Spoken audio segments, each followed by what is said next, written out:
নমস্কার, অপরাহ্নের সূর্যতে আপনাদের অনেক অনেক স্বাগত। 1 সেপ্টেম্বর দুর্গাপুর ব্যাচ মিটের পর কলকাতায় সেদিন আর ব্যাক করিনি। আমার খুব প্রিয় বন্ধু সুতপার বাড়ি দেখুন এই সুন্দর কমপ্লেক্সটাতে।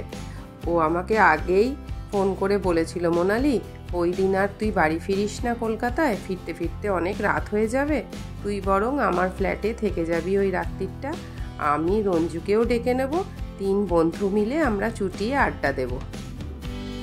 দেখুন ঘরের বাইরেটাই কি সুন্দর করে ও সাজিয়েছে।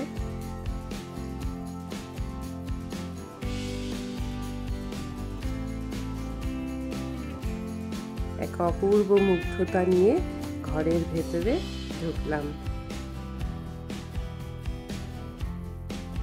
একটু বাদে রঞ্জু এসে গেল।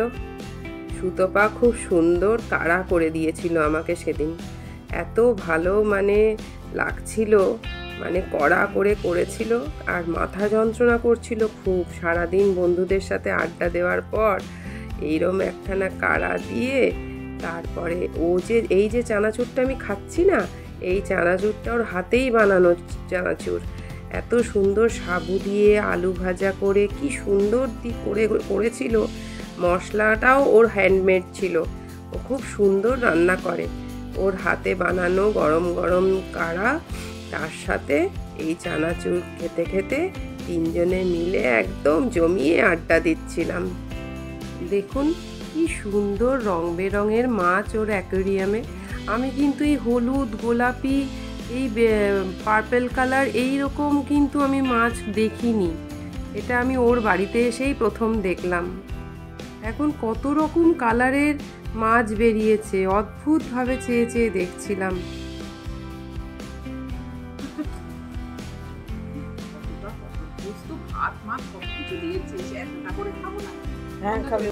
গতকাল অনেক রাত করে 3 বন্ধু আড্ডা মেরে ঘুমিয়েছিলাম, প্রায় 1টা-1:30 বেজে গেছিল।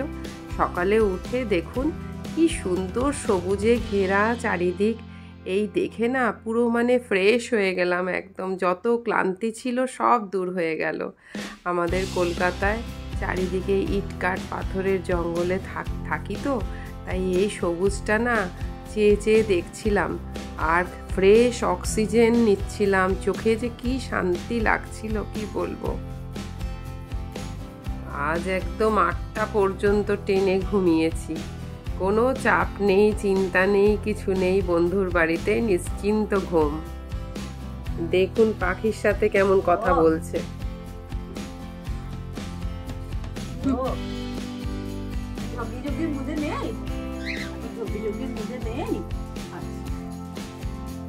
ব্যালকনিতে কি সুন্দর কত রকমের গাছ লাগানো, ছোট জায়গার হলেও দেখুন কত রকমের গাছ লাগিয়েছে। ওর মনটা তো বড়, তাই জন্য ছোটর মধ্যেও কত কিছু যে করা যায়, ওর ফ্ল্যাটের গোছানো দেখলেই সেটা বোঝা যায়। দেখুন কি সুন্দর উত্তাপাম ভাজছে, কি ভালো কালারটা হয়েছে, খেতেও খুব সুন্দর হয়েছিল। এরপর ওর বাজনা শুনলাম।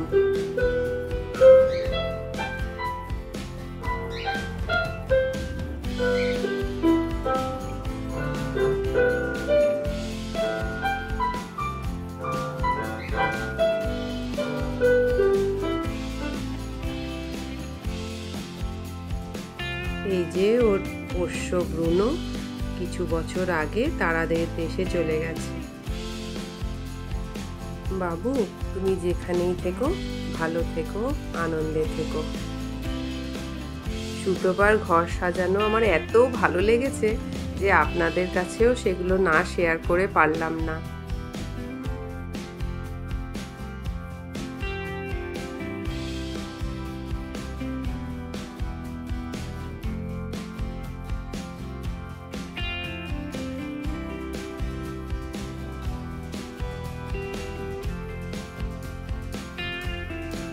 এই যে 3 বন্ধু মিলে আবার জরুরি আড্ডায় বসে গেছি। দেখুন চোখ পাকিয়ে পাকিয়ে কি যে বলছি, 3 জনে মিলে গভীর আলোচনা।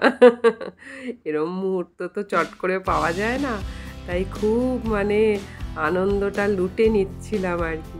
3 বন্ধু মিলেই খুব সুন্দর একটা সময় আমরা সেদিন কাটিয়েছিলাম। রঞ্জু বলছিল, সুতপা তোর বাড়িটা পুরো ঝুলনের মতো করে সাজানো।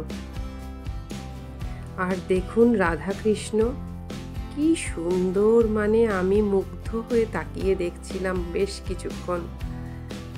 চুলটা দেখেছেন আমাদের মা রাধারানীর, কি অপূর্ব এই কর্নারটা, ঠাকুরের এই কর্নারটা। আমার না যতবার ওর বাড়ি যাই আমি ততবার ঘুরে ঘুরে খালি এইখানেই চলে আসি। আর সাইরামকে দেখুন, জয় সাই বাবা, সকলের মঙ্গল করুন।